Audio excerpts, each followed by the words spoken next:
avec Yes. C'est notre moment. Dites oui aux actualités dans votre journal TV.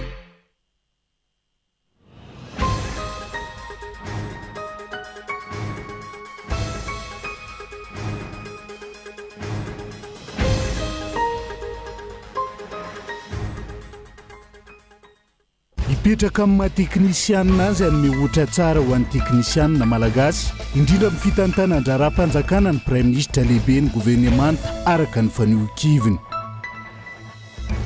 Asa nome vokatra azo tsapain-tanana no takiny ny Prime Ministre Rajoelina Somamitiny amin'ireo mpiara-miasa aminy eo anivo amin'ny primature sy ireo mpikambana andrafitra ny gouvernemanta araka ny songadina nandritra ny famindram-pitantanana teny mahazo arivo.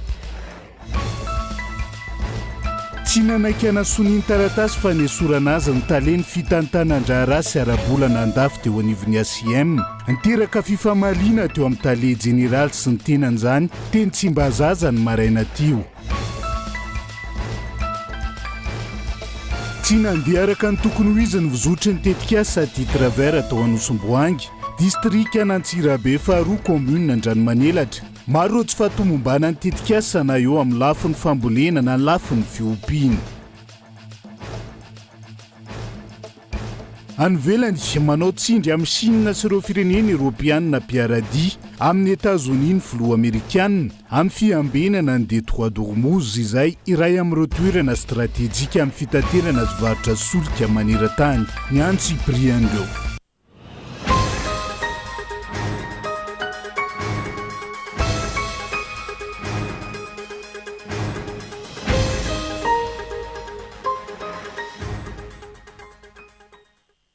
Akafaliana trano tomboky lasy tombovava no itsitiany indray ny tokantranonao amin'ity ality tonga soa atao anaty fotoana ny fampalalambavao. Manasanao ihany koa anaraka ny anty Cyprian'izay.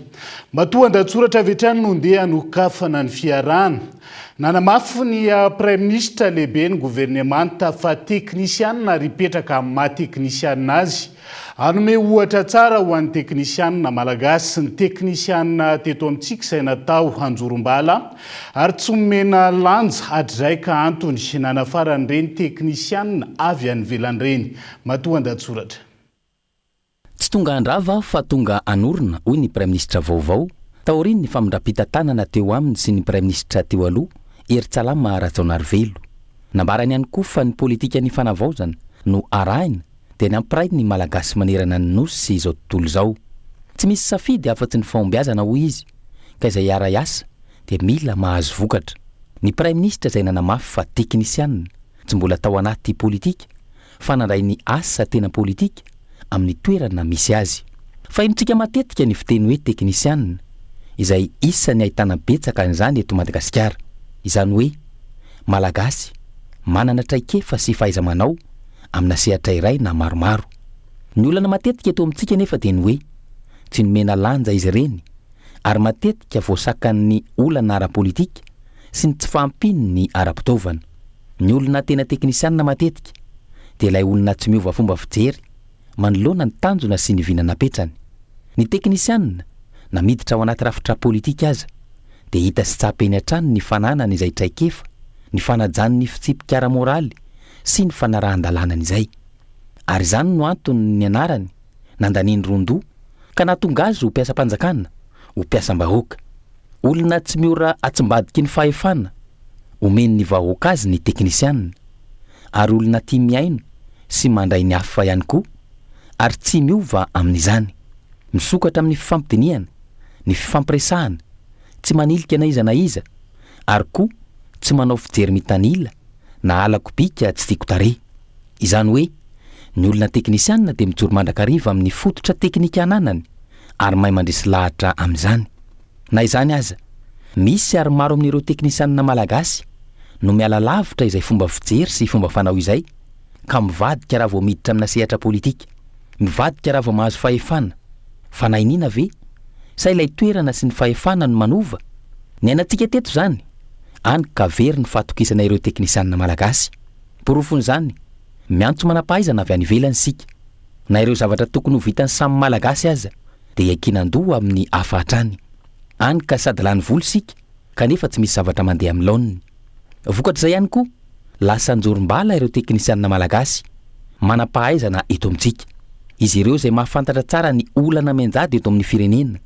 Ireo teknisianina malagasy no mahafantatra tsara ny fomba fiady amina kolikoly, ny fomba fiady amin'ny fiarovana ny sisitany ka tsy agaboraraka ireo are-pirenena.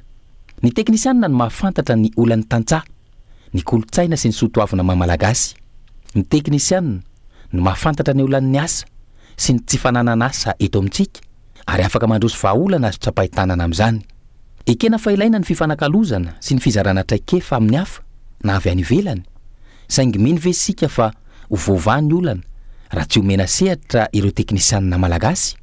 Voatendry iny ary napetraka sy nandray ny asany avy hatrany ny Prime Ministre izay nanamafy fa teknisianina. Dingana iray lehibe ho an'ny fanovana sy ny fanavaozana izany ka ny antenainy rehetra dia ny azo navokatra tsara. Ny Prime Ministre rahateo izay nanamafy hatrany fa tsy misy safidy eto ankoatry ny fahombiazana sy ny fanomezana vokatra ho an'ny vahoaka. Ratsorina nanamafy fa hipetraka amin'ny maha-teknisianina azy, anome ohatra tsara ho an'ny teknisianina ny Prime Ministre. Inona fa teknisianina ihany koa no andrafitra ny governemanta. Izay matoan-dahatsoratra fa nandray ny asa maha-Prime Ministre azy nanomboka androany Rajonarson Mamtina taorian'ny famindram-pahefana teo aminy sy ny Prime Ministre lehibe ny governemanta teo alohany maraina teo. Nisy avy hatrany ny fampitana hafatra ho an'ireo mpiara-miasa aminy teo anivon'ny primature. Iasa sy hanome vokatra azo tsapahitanana toy izay ihany koa ny masotsivana ho an'ireo mpikamba nandrafitra ny governemanta vaovao izay ho fantatra tsy ho ela raha ny fanohikevitra nentin'ny Prime Ministre lehibe ny governemanta tamin'ity andro anty. Ny antsiprian'izay. Taoriany fampahafantarana ny fanendrena sy ny fanoloran'ny filohan'ny fanavaozan'ny Repoblikan'i Madagasikara azy teny avoloha tamin'ny alina nandray ny asa maha-Prime Ministre azy nanomboka androany alatsinainy 9 martsa 2024 i Rajonarson Mamtina Jeannot Ruffin. Totosany maraina teny mahazo arivo ny famindram-pahefana teo amin'ity Prime Ministre faharoa ny fitondrana fanavaozana ity sy ny lehibe ny governemanta teo aloha Eritsalama Raojanarivelo Andriamas. Ankoatry ny fanohizana ny asa sy ny ezaka vitany mpitantana teo aloha ampray indray ny malagasy sy anatanteraka ny politika ny fanavaozana no iraka lehibe ataon'ity Prime Ministre vaovao ity. Eny ny lahatena dia matofolotsika omaly zavatra roa lehibe zany ny tena tsy ahivony andrasany amiko. Ny voalohany dia ny anatanteraka tsara ny politika ny fanavaozana ny Repoblika. Ny lafiny faharoa dia ny ampray indray sy amprayina ny malagasy rehetra manerana lafivalonynosy sy manerana zao tontolo zao. Mazava ho azy zany fa hojerena ny drafitra asa ao dia atao mifandraika amin'izay. Tsy misy safidy eto ankoatran'ny fahombiazana. Vokatra no resahana zany zao satria miandrandra zany malagasy ary malagasy efa tsy mahandry zao. Dia zay hiara-iasa eto dia mila mandray an'izay fijery zay hoe vokatra no resahana fa tsy asa. Andrafitra ny governemanta miaraka amin'Andriamatofoloha. Dia zay no efa toromarika men'Andriamatofoloha hoe ministra sokisoky tonga dia manome vokatra eo no eo no hojerena. Arak'izany, isany asa andrasany vahoaka malagasy amin'ity Prime Ministre ity izay fanendrena ary fampahafantarana ofisialy ireo mpikambana andrafitra ny governemanta vaovao tarihiny izay. Ministra azombokatra mivaingana anaty fotoana fohy no hitendrena, efa manana planina amin'ny mety ho rafitry ny governemanta ny Prime Ministre ary efa vonina ihany koa raha ny fanazavany ny drafitra hoenty miasa anarenana ny firenena. Na izany, ny filohan'ny fanavaozana no tompo ny teny farany amin'izay fa ny azo ambara aloha dia hitsangana tsy ho ela ny governemanta hoy ny lehibeny. Anolotra sosokevitra aminy hoe zao no anaovantsika an'io fa izy moa no filoha dia zay hitako hoe hitany fa mahatsara anatanterana tsara an'ilay programma dia zay tapany io tanterahantsika antsaka sy andavany vokatra zany no ifampitsarana rehefa avy eo. Manitsy kely angamba mety hoe ataontsika fa misy ny PGE programme politique générale de l'État pour la refondation efa misy iny fa satria moa zany miova zany zao ny fitantanana eto amin'ny gouvernemanta dia mety misy hoe zavatra ahitsykely ao dia rehefa vita tanteraka izy atolotra eny amin'ny parlementaire zany izay vao afaka tena resahantsika tsara. Fa aleo aloha rehefa mitsangana ny gouvernemanta dia ho hitanareo eo le izy hoe ny avitsy hoe samy tombo samy janona amin'ny miankina amin'ny Andriamatofoloha fa tena tsy ho ela io satria ity tsy hoe voandroany izy niasa teo ny filohantsika efa niasa ely izy efa mananatra kiva izy mafantatra ny tokony atao rehetra izy dia mifanakalo fotsiny ataonay miraha lasa isa hoe zao ny anaovana anazy dia manapaka izy dia mino fa tena vetivety tsy ho ela mihitsy dia ivoaka io. Raha tsy heviny manamboninahitra teo anivon'ny gendarmerie teo aloha sy efa talemparitra ny Bianco tany Toliara ary tale général Indro miantona teo anivon'ny samifinina ny premier ministre Rajonarson Mamtina taloha ny nahavoatendry azy amin'izao andraikitra lehibe izao. Raha ny tantara premier ministre fa raiky amin'ny telopolo teto Madagasikara, premier ministre fa 5 hatramin'ny nahy Repoblika ny Madagasikara taoriany niverenany fahaleovantena ary premier ministre faharoa no itendren'ny filohan'ny mpanjakana colonel Randrinirina Mikael amin'izao fitondrana fanavaozana izao ny tenany. Miresaka an'izay premier ministre lehibe ny gouvernement izay hatrany sika iray tamin'ireo anarana natolotry ny solombavam-bahoaka ho an'ny filohan'ny fanavaozana ny repoblika ho tendrena ho premier ministre lehibe ny gouvernement tamin'ny premier ministre vaovao Rajonarson Mamtina raha ny fanohikevitra ny eto ny solombavam-bahoaka. Olona teknisianina mafy tsara ny fitantana andraram-panjakana ary isan'ny nandray anjara mivantana tamin'ny tolona teto amin'ny firenena ihany koa ny premier ministre ka anton'izay nanolorany antenimera-pirenena izay eo amin'ny toeran'ny premier ministre lehibe ny gouvernement io Gabin Loa. Nafanany adihevitra sy fifandresendahatra teny amin'ny antenimera pirenena ny herinandro teo taoriany faharavany gouvernement teo aloha raikitra ny fanangonana antsony omaly alahady ka solombavam-bahoaka maherin'ny 90 mivondrona ao anaty vovonana iray no nanolotra ny anarana vitsivitsy hapetraka eo amin'ny toerany lehibe ny gouvernement kanesan'ireo anarana natolotry ny solombavam-bahoaka tamin'ny filohan'ny fanavaozan'ny repoblika ny premier ministre vaovao Rajonarson Mamtina Jeannot Ruffin. Maintsy misy foana ny adihevitra izay mahasolombavambahoaka anay. Solombavam-bahoaka dia tsy maintsy misy adihevitra hoe fa maninona zao fa maninona zao dia ny adihevitra nanosony nahafantatra tsara izy ny natolotray nanosony izay rehetrarehetra teo amin'ny 4 teo izay ny nanosony. Ireo ataontsika hoe solombavam-bahoaka tany amin'ny atao hoe groupe parlementaire sasany tany no efa nivoaka ka nivondrona tao anatina plateforme anankiray ka izahay dia rehefa nanao ny safidy olona maromaro izy teo amin'ny 3 mandefatra teo izy no noeritreretinay naroso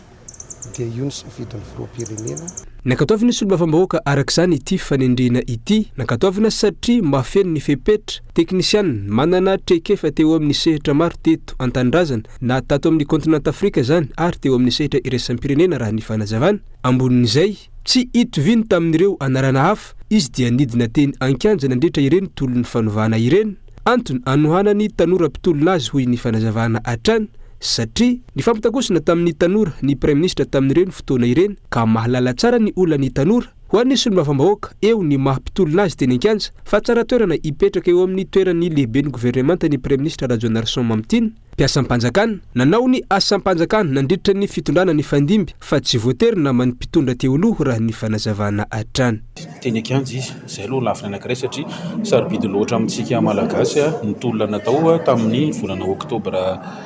2024 iny. Faharoa koa nefa ny tsy hoe olona teny ankianja izy dia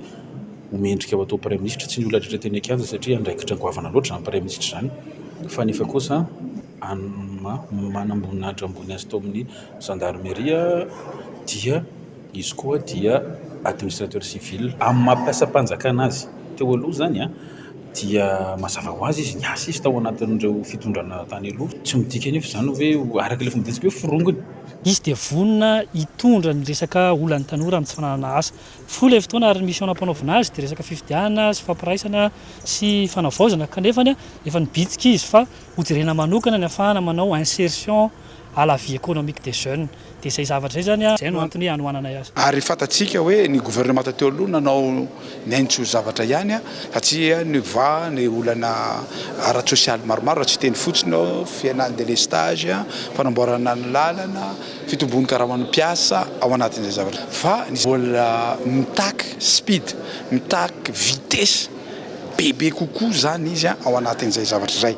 ny fahatsiny sy ny fahasahiny mandray fanapahan-kevitra no isan'ny antony nanosika ny filohan'ny fanavaozana kolonely Randrinerina Mikael nanendry any Mamitine Rajonarson ho Premier Ministre raha ny fanazavany omaly na izany nampatsiahy sy nampitabaiko ho an'ny Premier Ministre vaovao ny filoha omaly teny Iavoloha fa mila olona tsy voavidy vola ny firenena ary samy miteny ireo tsy mety tsy tokony anara-drenirano tahaka ny fanao sy nahazatra hatramin'izay.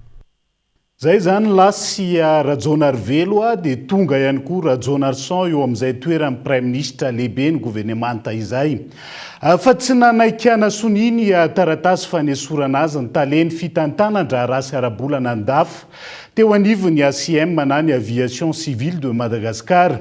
Anteraka fifamaliana teo amin'ny tale général sy ny tenany zany teny Tsimbazaza ny maraina teo. Ny ACM izay nanamafy araka ny fanambarana ny ariva teo ihany koa fa handray fepetra araka ny lalàna raha toka amin'ny tsy roso amin'izay fifamindrapa-efahany zay io tale efa nizorony io. Rina fitiavana no mitatra ny Antsiprian'izay.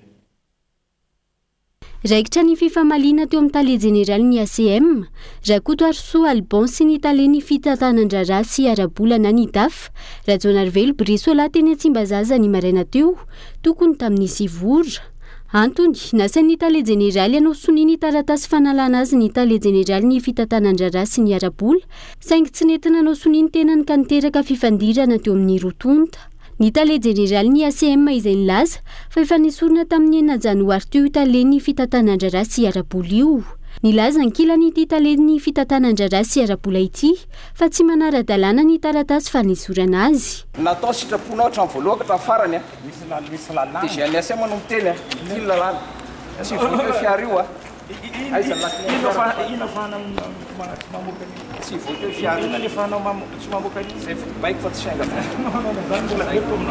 mbola tsy notifie am'izany tsy notifie am'izany ka zany le volaniko hoe araho ny lalàna iny fa manara-dalàna dia mandeha ho azy andraha fa raha tsy manara-dalàna azafady koa. Conseil d'administration ny Aviation Civile de Madagascar dia nanao ny abrogation Andriamatoa Rajonarvelo Brisola amma directeur administratif et financier azy tamin'ny 10 volana febroary nanoratra ihany koa ny avy ao amin'ny ministère ny enseignement supérieur nanatsahatra nanao ny fin de détachement an'Andriamatoa Brisola ary miverina makany Mesopresse. Ny fahatelo dia nangataka ny tenako hamerina ny fananany ACM rehetra nitafy teo aloha ka angatahako ianao Andriamatoa Brisola mba handray ny reto taratasy reto ary ianao sony accusé de réception petit taratasy tia efa hitony taratasy dia efa hitony stylo anao ve anao sa tsy anao mba tsy karandrara amin'ny tribunal mba tsy karandrarany amin'ny angalana ordonnance sy ny avy ty araho ny lalàna zany reto ny lalàna aiza ny lalàna ao makasika ny reto. Nanao fanambarana ny ariva teo ny teo anivon'ny ACM fa efa nolava ny filakevim-panjakana ny fitoriana napetraka ity tale ny fitantanandrara sy arabola efa natsahatra tamin'ny asany ity ka tsy tokony asa io anivon'ny ACM ny tenany. Taorina ny antso voalohany natao tamin'ny anaovana ny famindranan-draikitra dia nitory tany amin'ny tribunal administratif sy ny conseil d'état izy mba hahazahony ny atao hoe sursis à exécution sy ny fanafoanana ny fanesorana azy. Saingy no lavin'ireo fitsarana maefa ireo avokoa izany fangatahany izany. Taorina ny didy nanafoanana azy natao ny tribunal administratif ary farany natao tao amin'ny conseil d'état dia tsy tokony ary tsy miasa intsony ato amin'ny ACM na ny mahataly azy teo aloha ny sahana ny fampandehanan-draharaha sy ny fitantanam-bola i Andriamatoa Brisola. Na izany aza mbola mandaha ireo fanapahan-kevitra ireo izy hatramin'izao izay miteraka tsy filaminana ato amin'ny ACM ary manakana ny fandehany asa rehetra. Malona ity fifanolanana eo amin'ny andaniny sy ny ankilany ity nanambatra ny tale général ny ACM fa ho tanterana rampitso ny fifamindrapa-efana eo amin'ny tale tsy manaiky miala sy ny tale vaovao izay voatendry. Andray fepetraraka ny lalàna ny ACM raha toka miziriziry tsy ala amin'ny toerany ny tena no hiatran'ny fanambarana. Inona no atao androany ialanenina farany izahay efa nisy taratasy nomena azy teo voaray an'ny secrétaireny dia efa fatany farapitso amin'ny valo maraina ny passation no ataonay raha tsy tanteraka izay zavatra izay dia tsy anjaranay intsony fa fantatrareo ny lalàna mifehy eto amin'ny tany ny repoblika ny Madagasikara rehefa misy olona izay atao hoe sakana ho an'ny fampandrosoana mety azoazo an-tsaina ve inona ny antony tsy mbola tsy mety hialany tao anatin'izay 2 volana sy 10 andro zay 3 valiny tompoko. Ny voalohany sao dia mba misy zavatra fenina ao ambadika izao. Ny faharoa sao dia mbola misy fomba fanao tiana ho tohizana ao ambadika izao. Dia ny valiny fahatelo inona ny antony? Aleo ngamba any aminy ianareo no mametraka an'izay fanontaniana izay. Tsy navela ivoaka ny tokotanin'ny ACM ny fiara-panjakana fitondra ny DAF teo aloha ity fa nobanana fiara ary nampiana mpitandro filaminana ny ambona teo am-bavahady raha toa ka efa lasa nivoaka ity farany hariva teo. Andrasana araka izany toy ny ity raharaha ity rahampitso izay fotoana voalaza fanaovana ny fifamindram-pahefana.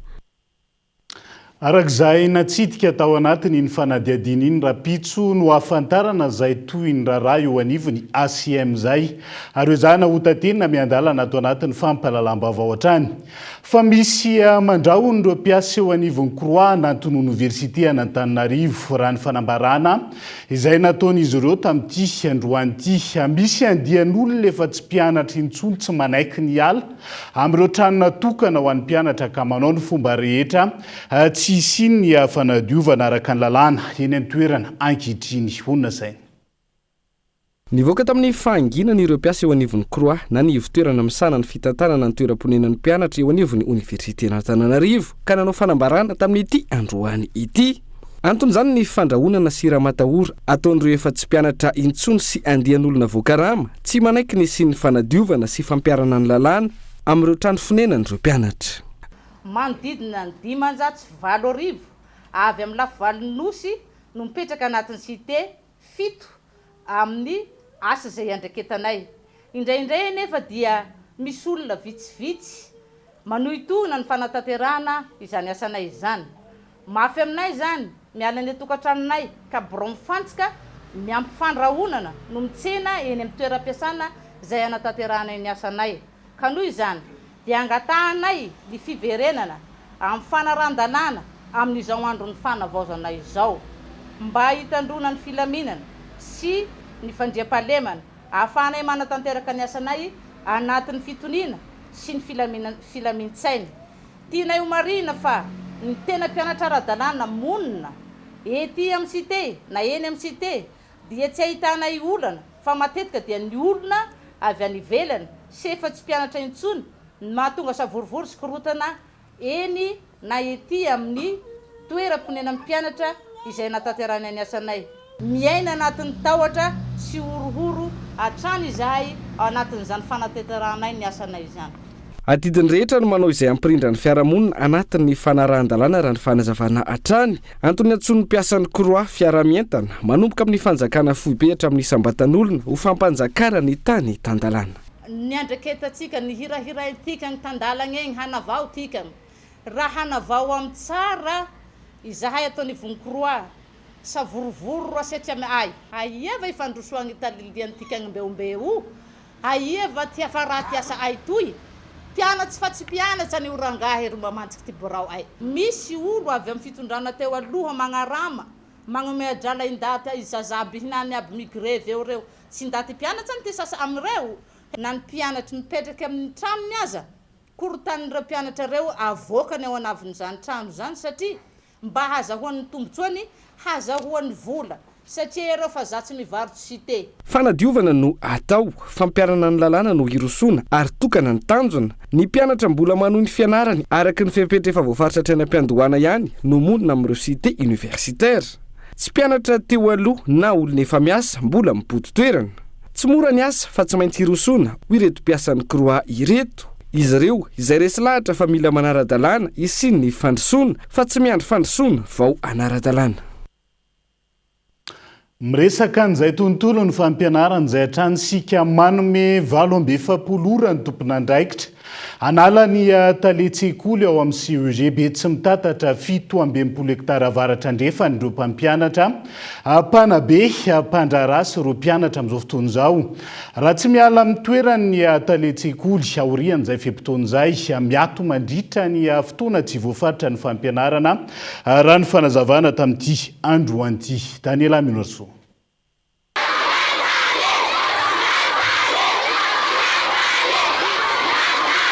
nidina teny amin'ny kianjany 13 Mey nitaky ny fialan'ny taletsekolon'izy ireo androany ireo mpianatry ny CEG be tsy mitatatra 67 hektara avaratra andrefana raha ny fitarainana akan'ny taletsekolo vola isaky ny mihetsika ireto mpianatra ireto saingy tsy tataratra hatramin'izao ny asa mivaingana atao amin'ny alalan'izay vola laina amin'izy ireo izay anton'izao fitokonana ataony ireto mpianatra ireto izao Zay mpianatra eto 67 zany dia manao fangatahana satria ny aseny zay mandoa vidina t-shirt 50 000 avy eo nefa ny reçu ny menanay tonga any mpanao any complexe zay any mpanaovana EPS aseny zareo mody satria nahoany tsisy t-shirt zay rehefa tonga aty izahay dia ariran'ny zareo mbola miandry commande dia marary ve zany zay zandranay 6e afaka CP 6e tsy mahazo mitrato raha tsy mandoa firy million ray aman-dreninay maharary nge zany mandeha fivriany ray aman-dreny sy fefy dia hoe mandoa 3,000 ananganana ny sekolinay nefa hatramin'izao ilay izy mbola tsy mitsangana ny sekolinay tsy ireo mpianatra ihany isan'ny mitaky ny fialan'io taletsekoly io ihany koa ireo mpampianatra eo anivon'ny CEG be tsy mitatatra 67 hektara manjaka ho ireo mpampianatra ny raha matahory ataony ity taletsekoly ity tsy mangarahara ihany koa ny fitantanany raha ny fitarainana zahay mpampianatra sy mpanabe ary mpandraraha eto amin'ny CEG 67 hektara dia manao izao fanambarana izao androany noho ny reto antony manaraka reto tsy fahatomombana amin'ny fitantanan-draraha sy ny vola eto amin'ny sekoly tsy fisiany mangarahara ny amin'ny fitantanana ny volan'ny fefy tsy fisiany fampahafantarana ny ray aman-dreny sy ny mpampianatra ireo asaka saina atao sy tanterahana ao anatin'ny PEC raha ny tokony ho izy dia atao anatin'ny fangararana tanteraka izany ary atao petadrindrina mazava tsy hita mazava ny lalan'ny caisse école ny volan'ny parking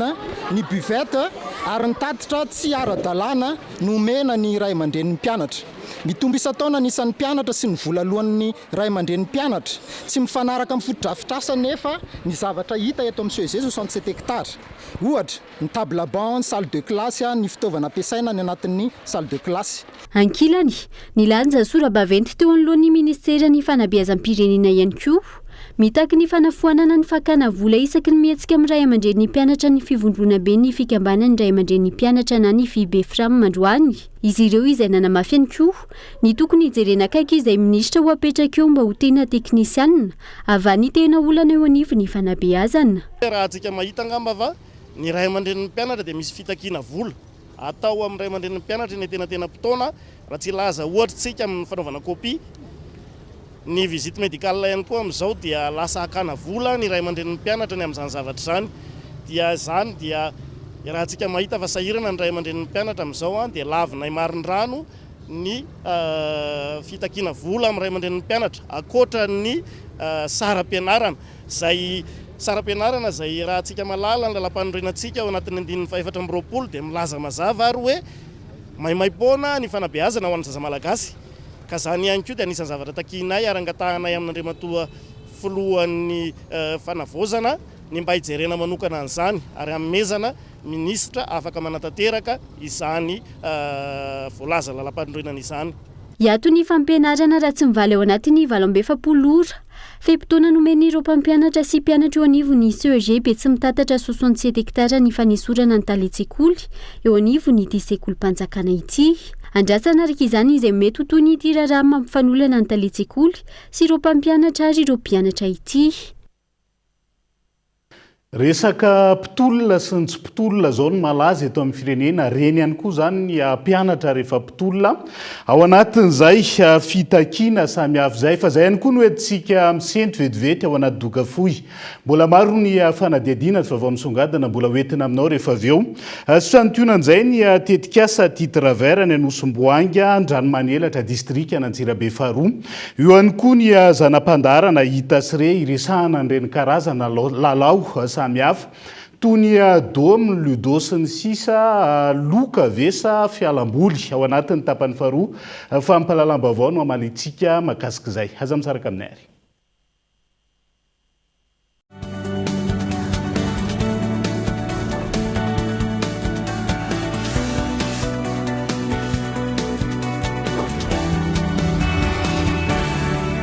aize ataontsika bobaka ho alay mega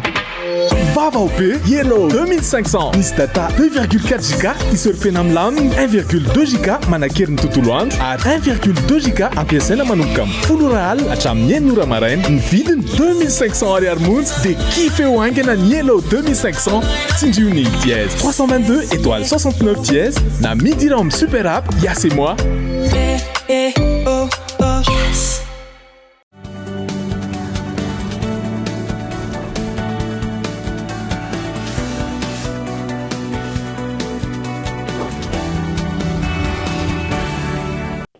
Anohizana ny tapany faharoa amin'ny fampalalam-baovao amin'ity ala ity tsy nandeha araka ny tokony ho izy ny vozotra ny tetikasa titre vert atao Anosomboangy commune Andranomanelatra district Antsirabe faharoa maro ireo tsy fahatomombana ny tetikasa na teo amin'ny lafiny fambolena zany na ny lafiny fiombina na ny lafiny fiompiana araka ny fanadihadiana izay natao vokany tsy tamany ireo mpisitraka amin'izao fotoana izao izay efa saika lasa nanao zavatra hafa ivelan'ny faritra avokoa ny ankamaroany ndoarantsika ny antsiprian'izay tanteriny andrindrina Miarsokolo Antsirabe. Anisan'ireo tetikasa fitondram-panjakana teo aloha izay natsangana tato anatin'ny faritra Vakinankaratra ny tetikasa titre vert atao anatin'ny district Antsirabe faharoa eto amin'ny commune Andranomanelatra Fokotany Anosomboangy tetikasa izay nipoana indrindra makasika ny fambolena sy ny fiompiana ho an'ireo tanora avaram-pianarana ary tanora miisa 330 no nisitraka ity tetikasa ity ho an'ny teto amin'ny commune Andranomanelatra sy tao amin'ny commune Ambodranandrina. 5 taona ty aoriana itokanan'ny filoha teo aloha ity tetikasa ity rehefa nidina ifotony tety atoerana izay mpanao gazety dia araka izao hitantsika amin'ny sary izao dia hita tsy tsikaritra fa tsy nandeha araka ny tokony ho izy ny fisotry ny tetikasa indrindra fa eo amin'ny lafiny fiompiana ny ankabeazan'ireo tranomby dia efa rava sy potika avokoa ao ireo efa tsy misy omby intsony ary vitsy amin'ireo mpisitra sisa no manana izany antony tsy mifanaraka amin'ny toetany eto amin'ity toerana ity hoy ireo mponina ilay omby izay nafarana avy any ivelany fokany kely ny ronono azon'ireo mpisitsaka kanefa raha ny fampanantenana dia 5 litatra ary mety mahatratratra any amin'ny 3 litatra isan'andro no vokany omby iray fa eo amin'le biby zany le omby zany teo zany io zany misy tokony misy karazana omby hoe afaka ompiana eto amintsika afaka tsopiana eto amintsika fa ty zao ohatran'ny ty azy ty zao dia tsy nety zao ty lo ohatran'ny hoe satria kely le randomany le ronono fa raha mpapiroso zany io tena avitra tsara reo ankizy ireo tsy de mety aty zany fa zao koa atao hena azy angamba mabety an'izy io fa izy tena vaventy be tena ngeda be zareo nefa tsisy ronono fa raha piroso zany teo efa niroborobo be mihitsy ny fiainany zareo reo variana nanosika an'le sakafon'le omby ty zany nefa le omby ty zany ohatrany tsy mahay miaina ty zany izy ny tena marina asa tsy zatra le volotany angahy sa le sakafony sa ahoana fa tsy mahibe zareo na zao fahavaro zao dia mahibe aby zareo manome provandy manome sakafo tena ara-dalàna tsy betsaka ihany efa maty le renomby be hatrany apotony raha ny faladihadiana hatrany dia vitsy amin'ireo mpisitraka an'ity tetikasa ity no mipetraka ety an-toerana fa ny ankabeazany dia efa lasa manao zavatra hafa any ivelan'ny faritra avokoa ary olona karamaina no mipetraka amin'ireo fototrafitra azy tato anatin'ny roa taona zany zay hitako hoe nefa nisy bangabanga efa lasalasa le sasany misy tsy de olo zareo tena marina zay fa tsy misy ohatrany efa bangabanga le trano any efa ohatrany tsy de misy olona mety tsy tamana angambo izy zay moa tena na avy amin'le resaka omby teo ihany zany masy tamana azy satria jereny ary tsy nisy le rantomaty reraka teo fotsiny zany le zavatra mba nitsinasa tao le fambolena indray ny azy lety ny azy le fambolena fa lasa namboly vary mako zao zareo katsaka ohatran'izay daholo indray zao no tena kamarony ambolena zareo fa le vily izy de namboly firy misy aza ohatran'le mpiasa fotsiny no sisa petraka an'eo zany hoe manarama olona izy zany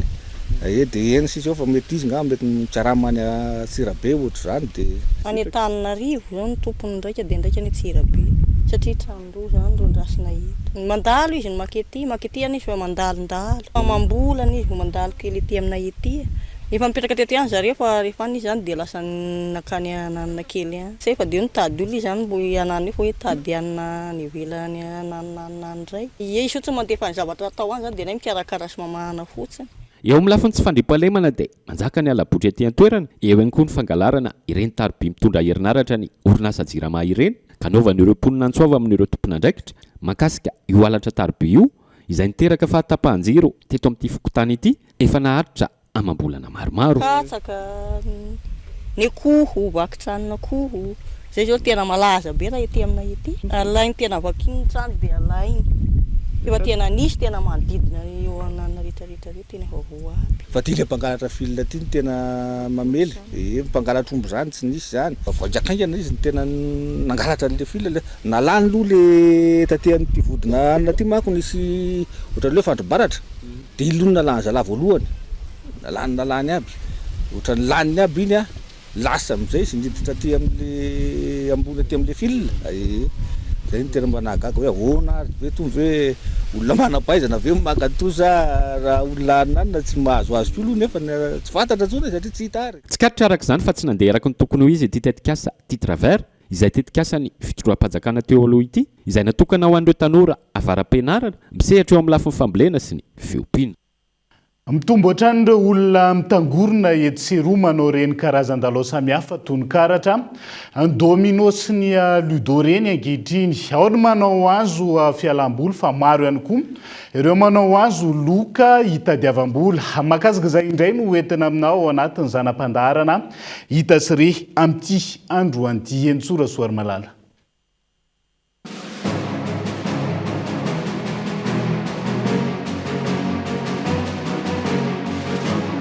Na aiza amin'izao fotoana na eny amorona arabe na eny anelakelan-trano ahitana tanora ankizy olon-dehibe mitangorongorona tsy manao inona akory fa milalao mampiady vola amin'ny alalany ludo domy karatra sy ny sisa fialam-boly na analana fahanginana no anaovana azy hoy ireo izay nanontaniana eny Anosibe eny zao ireo mpanao taxi bisikileta sy mpanamboatra bisikileta no miaraka milalao tsy mihoatra ny 500 ariary ny fond ampiasaina ahoy izy ireo akoatra ny fahaizana ny teknika sy ny tariny ilana ihany koa ny sanjila rehefa ilalao ludo raha ny fanazavana afaka lalaovina sokajiny olona rehetra ihany koa na ny kely na ny lehibe hoy izy ireo nanamafy isaky ny tsisy asa ihany zay manao ludo de rehefa manao ludo zay de isaky ny eo amin'ny folofolo ihany moa zany zay mpanao bisikileta sy mpanamboatra ihany mpanao taxi ihany manao ludo eto tsisy akoatran'izay ihany resaka hoe fialam-boly ihany l'izy zany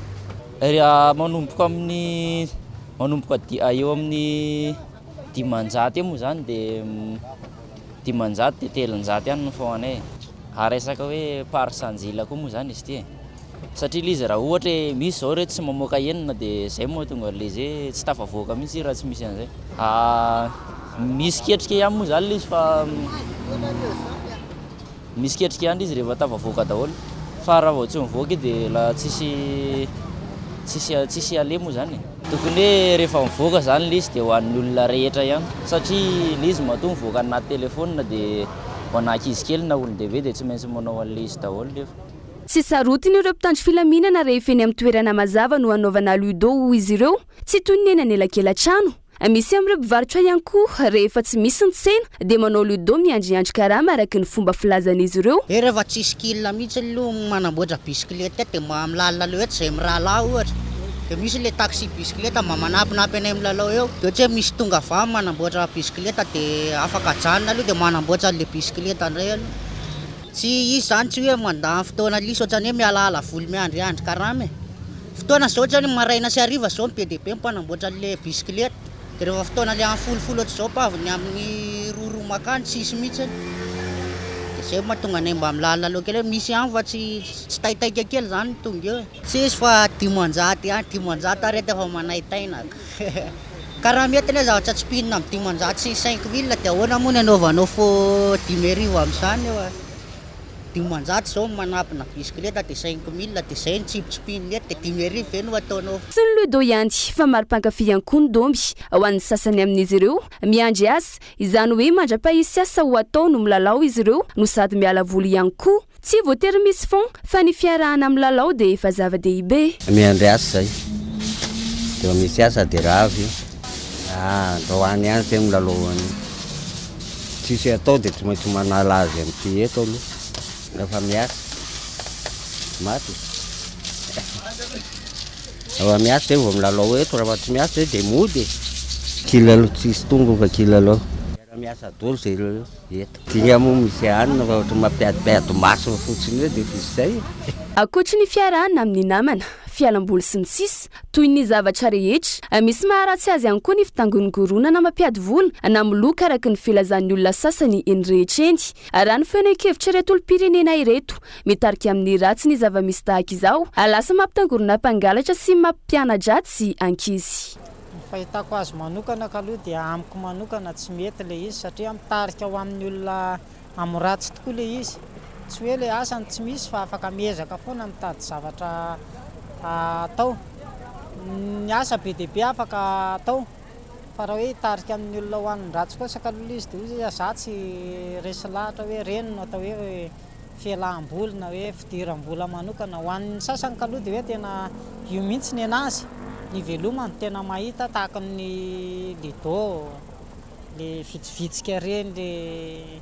any amin'ny PMI dia ataon'ny olona fidiram-bola lasa fahazarana moa zany le izy nefa tokony hoe olona isandratra na hoe eo amin'ny fiainana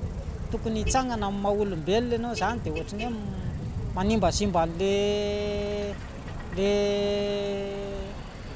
olona mpitondra ho ambony zany ohatrany hoe le eo ambony tsy manome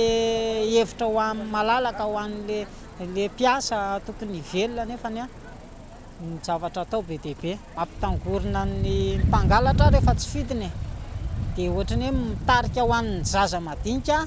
anao ratsy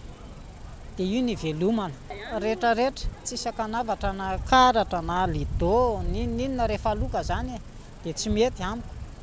tsy mety. Betsaka ny fialam-boly no azo atao mitarika eny ankizy angalatra ny filokana rehefa tena tsy mahita vola ampiasaina izy any androany hoy ny faneho-kevitra trany anisan'ny atao izany ihany koa ny tsy fisian'ny asa ho an'ireo tanora ka tokony hojeren'ny fitondram-panjakana manokana ny amin'izay raha ny fanazavana. Tsy mety misy zany raha hoe zavatra ohatr'ireny zany hoe fialam-boly zany betsaka ny azo atao fa afaka mitady solution na activité hafa ianao zany amin'ny fiainana zay le izy ohatra hoe manao zavatra asa tsotra ho anao zany hoe orinasa kely madinidinika mety ihany zany raha ohatra hoe amin'ny kainty zany anina fa faran'ny herinandro azo atao zany fa raha andavanandro anao fotoana tsy azo aoriana mihitsy satria eo amin'ilay fivelomana sy famelomana vady aman-janaka zao ny maika amin'izao hoandro zalahy efa ny anaty avoleta sy anina zany fa antsika madinika tsy mety misy satria lasa mitarika zavatra hafa ny elisa ohatra hoe manao tsy mahita vola izy mangalatra any any ny ankizy ohatr'izany any dia lasa mitatra zavatra hafa misy tsy mety zany le lokaloka zany any amin'ny tany mandroso zany misy an'izany fa antsika mbola andalam-pandrosoana fa manentana fandrakana zany mba asiana asa madinidinika ho an'ny tanora. Miha maro hatrany ny olona miroso amin'ny filokana amin'izao fotoana na io ankizy na io lehibe na vavy na lahy ao an'ny sasany fialam-boly tsotra fotsiny izy io saingy ho an'ny hafa kosa dia mety hiteraka olana ara-bola sy ara-tsosialy eo amin'ny lafiny mahatsara azy misy ireo milaza fa manome fahafinaretana ny filokana mety ho fomba iray ahafahana miaraka amin'ny namana sy fialam-boly izy io ary koa azahoana vola na izany aza nefa dia maro ihany koa ny voka-dratsy ny filokana raha tafa ohatra dia mety hiteraka fahaverezan-karena sy tsosa misy aza ny olona very vola be ka miteraka olana amin'ny fianakaviana ho an'ny sasany dia mety hitarika fiankinan-doha amin'ny filokana ka lasa sarotra ny miala amin'izany tsy tokony ho raisina oloaram-bola ny filokana raha fidinina dia manana ny lafiny roa ny filokana mety ho fialam-boly ho an'ny sasany nefa mety loaran'olana ho an'ny hafa raha tsy voafehy noho izany ilaina ny fahendrena sy ny fifezana ny tena mba hisorohana ny voka-dratsiny. Izay zany ny ludo sy ny manodidina azy fa tranga mateti-piseho eny anivon'ny fiarahamonina ny herisetra mahazo ny vehivavy nanakoako ireo zon'ny vehivavy nandritra ny fanamarian'izany fa andrasana ny fampiarana isam-batan'olo zany ho resahana atao anatiny zanam-pandarana kompianao zay amin'ity androan'ity ty zanam-pandarana kompianao ty zay anjara biriky eto ny Kolo TV FM amin'ny fanabeazana olom-pirenena eto Madagasikara. Kompianao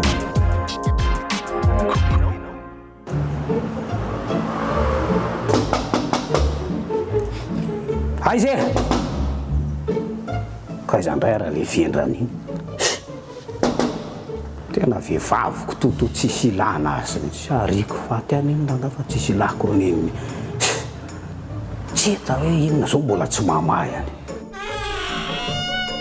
zao ianao vao tonga ianao ndray mametraka fanontany efa firy zao ady firy any nandondosay zany bandy raha-pidirina to mandreraka mihitsy afiry anao tsy hita atsona tsy mamaly telefona tsy azoko mihitsy maty ny telefona mbola niasa alina andefasa me message tsy maty ny telefona kilobaty efa mifolo ianao vao tonga avany dia maninona mandreraka mihitsy anao vao miditsy ny trano venaka dia zany nitabatabanaareo inona tsy efa menanao ato trano ato mandreraka tsy omenao inona no menao anay eo inona no menao anay eo vola ary tsy omenao anako menanao fa inona no hoaninao ao inona mampatavy loatra azy zao aza mba atao an'izany a dia mbola tsy mikasy tanana tokony misaotra ianao tsy mikasy tanana anao a sanga moa tsy evakasihanao tanana foana sanandronandro fa mangana mihitsy vatako rehetrarehetra kasiloako raha matoteny mikasika anao rehefa mafy loha sarangava leo hoany ambandeka ma tsisy mandeha afiry andro anao ve tsy dia mbola zany kalio oranga mandeha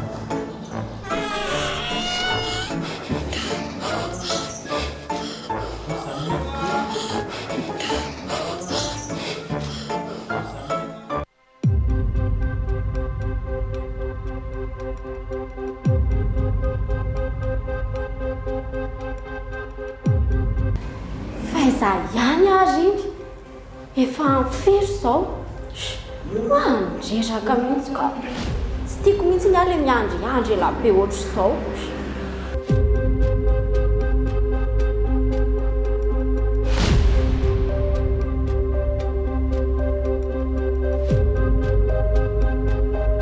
tena bonjour bonjour zafady akia tena tratrany embouteillage metana okay dia za koa mbola niresaka amin'ny tao an-trano amin'le raharahantsika hitandry indri aza mataotra ao za fa niresaka tao an-trano indri fa atao tsonelo ioany aminareo amin'izay a zany dia fa tsy motytsika androany alina mety mety zany ka mety zany donakely ray mandeha ndraika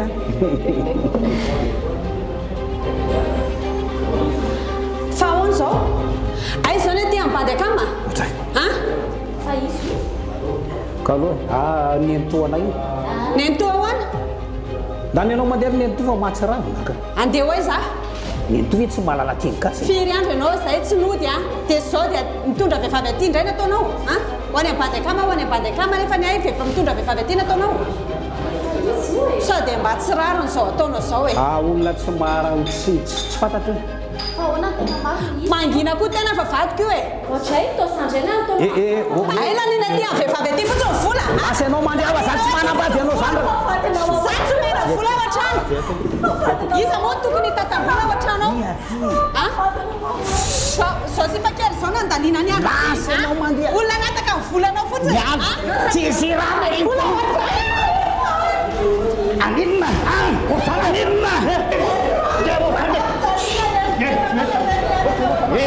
asakolo mandeha any sagany anao sagany zany tsy miditra mitsainanareo fa tena miaratsiny tsy mety mihitsy e emiko taony nataonao teo sady mampizany anao mamona anao vola tsisy mihitsy eriseta ampiasainao amin'ilay olona zao lafatra aminao zany de ary afatra atsika kofiboay rehetra ihany ko atsika lehilahy rehetra mila fanajana toy-ny-vehivavy ameo ny voninany izy ameo ny aja sy ny asiny izy ao tokantrano arabola fahasalamana ny fitiavana mba ampikosa zay atratro amizoany tanteraka ilay vehivavy taokotsika kofiboay fa malala n'izany sy mandinika n'izany taoly rehefa mety lehilahy rehetra mialatsiny azo zany fa dafa ohatra angamba le tembo teo nefa dia asoa atsika zany atsao ny zoan'ny vehivavy zany re fa efa mifanaraka ny mpivady ao tokantrano anana tananakavanina firenena mandroso zany mihitsy e tena zany mihitsy ary engany iny valomaso sanankalazany iny mba tsy ho fankalazana fotsiny fa nana fiatraikany tsara eo amin'itsy atokantrano kopinao zay lafomba vaoafa hetsika indray manomboka zao reo tambazotra klak na ivitoeram-pamakina boky sy hetsika ara-kolotsaina manerana nosy amin'ny alalany fiara-miasa ministera ny serasera sy ny kolotsaina sy ny OIF na ny organisation internationale de la francophonie tanjona ny ampiroboroboana ny tontolo ny famakina boky indrindra amin'ireo toerana lavitra andrina ampiakarana ny faripahaizana sy ny tahapahafahany mpianatra raha ny fanazavana raha antsika ny antsiprian'izay raha toka ny ato nandritra ny fitotoana ho ahetsika na ho velomina indray manomboka izao ireo tambazotra klak na ivitoeram-pamakim-boky sy hetsika ara-kolotsaina misa 7 manerana nosy ampiroboroboana ny famakim-boky ampitoviana lenta ny fahalalom-pirenena feno manampahalalana sy tsy azo ambakaina ho ny teo anivon'ny ministera ny serasera sy ny kolotsaina fanavozana fiara-miasa izay iarany ministera amin'ny organisation internationale de la francophonie ny antony manokana dia ny fanjakana no ataontsika hoe no atao hoe tsy nandondona tsy nametraka gamba lahara-pahamehana an'izay teo aloha satria raha ny OIF dia priorité an'jareo any amin'ny firenekafa tsy tapaka mihitsy fa teto Madagasikara izy nandritra le fitotoana teo tapaka dia noho izay zavatra izay tsapa hoe misy zavatra banga eny amin'ny tontolo ambanivohitra tsy ahivina foana fa raha ho an'ny ankizy fotsiny dia hitantsika teo fa nisy fiakarany tahapahafaham-panadinana amin'le toerana misy an'le klak ho an'ny ankizy zany zay dia rehefa nikatona le klak zany tsy nanao étude moa tsika fa mety misy vokadratsy zay fa le izy hoe averina zay ahetsika zay dia tsara foana ny manamarika an'izay hoe ahetsika le klak tsy biblioteka fotsiny fa toerana ahafahana mifanakalo mifampitaiza isiny zay tena hoe olom-pirenena vanona izay manomboka amin'ny ankizy fa makaty amin'ny tanora ny olon-dehibe ihany koa raha iverenana ny tombo avy telo hoe ny fitoana lasa izay ny tapahafana fanadinana ho an'ireo mpianatra tamin'ireo toerana misa 7 misy ny tambazotra klak na ny centre de lecture et d'animation culturelle antenena ihany koa anatin'izao famelomana ny tambazotra klak izao nisy ny vokatra tsara kokoa noho ny teo aloha ny teo anivon'ny OIF. C'est difficile à dire comme ça avec des données statistiques pour une nouvelle étape qui à peine commence. Mbola sarotra loatra eto ny anome antotanisa amin'ity dingana izay vao atomboka ity fa raha ny zavatra fantatro dia efa nisy teo aloha ny voka-pikarohana tamin'ireo klak tsirairay teo aloha nilaza fa ny tombo avy telo eny ny tahapahafahana fanadinana ho an'ireo mpianatra tamin'ireo toerana nisy ny klak na ny centre de lecture et d'animation culturelle manomboka izao izany hoe aoriany izao fanavaozana sy fanomezana hery vaovao ny klak izao inoko fahampiakatra ary ampisy vokatra tsara ho an'ireo ankizy mpianatra sy izay voakasika ny fananana ivitoerana tahaka ity izay ahafahana mampifangaro ireo boky ohatra na ireo fitaovana numerika efa manampy sy manangana fahombiazana ho amin'ny ho avy ihany koa iny fahombiazana azo tamin'ny lasa iny. Mais le succès précédent, je pense que c'est une bonne base pour les succès à venir. Tsy jana amin'ny famelomana ny fanokafana ireo tambazotra klak na ny fitoeram-pamakim-boky sy hetsika ara-kolotsaina fotsiny ihany ho atsaraina ihany koa izany hoe ho asiana angovo amin'ny alalan'ny herin'ny masoandro ihany koa ireo tambazotra klak manerana nosy ho fahazavana ho an'ny rehetra hivelatra ara-tsaina sy ara-pahalalana ho hiatra ny fanazavana. Fa tokony hamafisina ny fiaraha-miasa eo amin'ny fanjakana sy ny orinasa tsy miankina ary ireo sekoly ambony hamahana ny olana tsy fananana asa eto Madagasikara ho an'ny sehatra ny fahasalamana manokana anetsiny mitolotra mitady paramedy eo amin'ny sehatra iraisam-pirenena izay azo Madagasikara rarotana ho ny tompon'andraikitra amina sekoly mampiofana ho paramedy iray andao raha antsika ny fanampanazavana.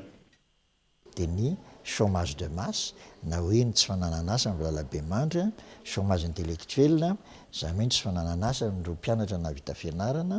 tamin'ny université privée na ny université publique ary ny chômage paramédical zay azo ataony mandrava azy ao anatin'ny fotoana fohifohy eto Madagasikara. Roa alina zao ny eto Madagasikara ny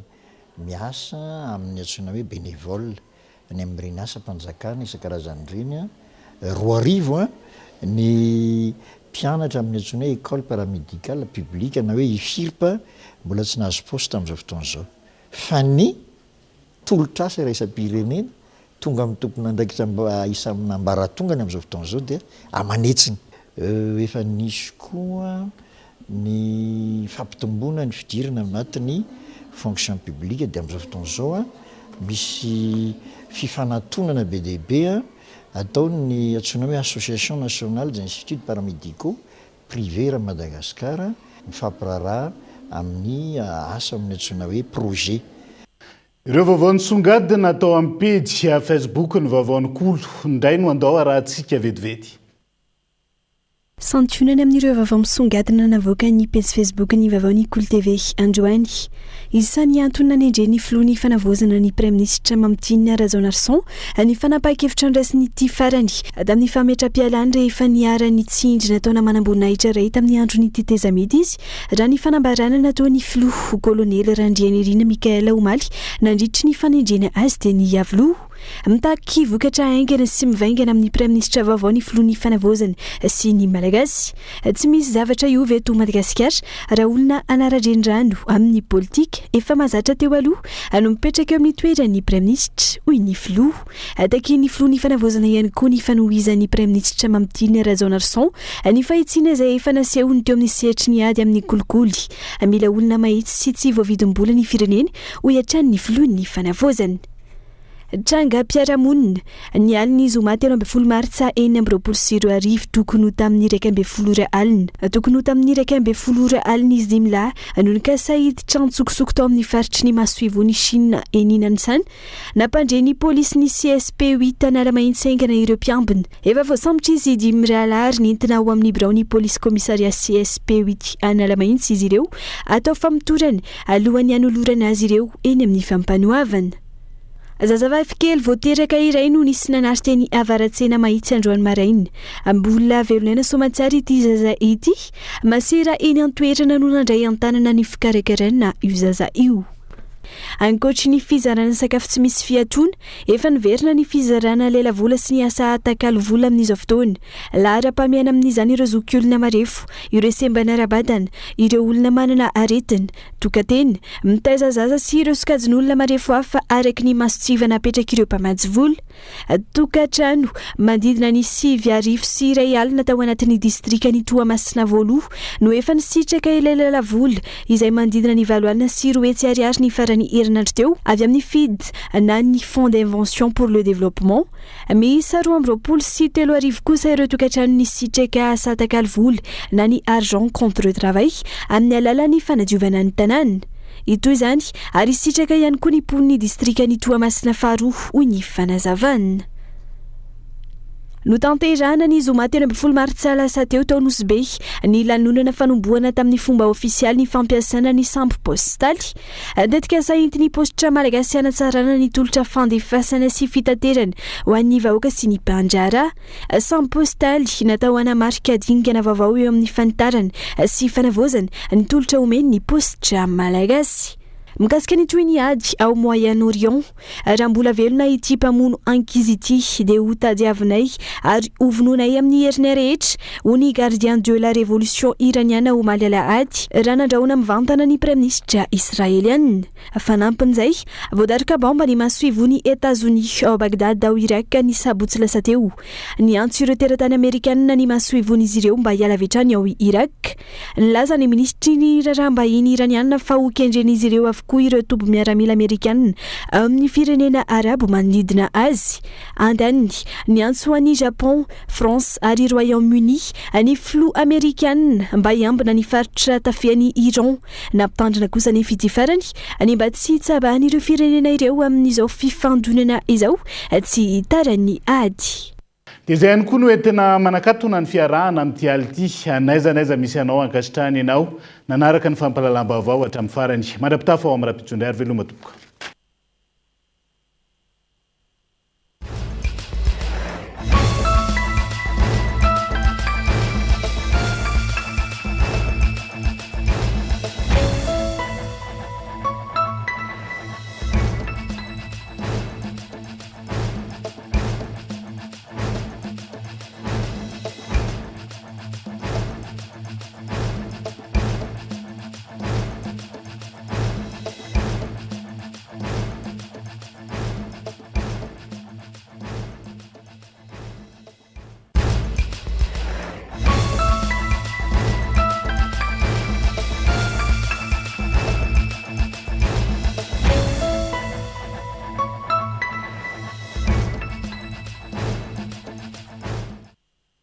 avec Yes. C'est notre moment. Dites oui aux actualités dans votre journal TV.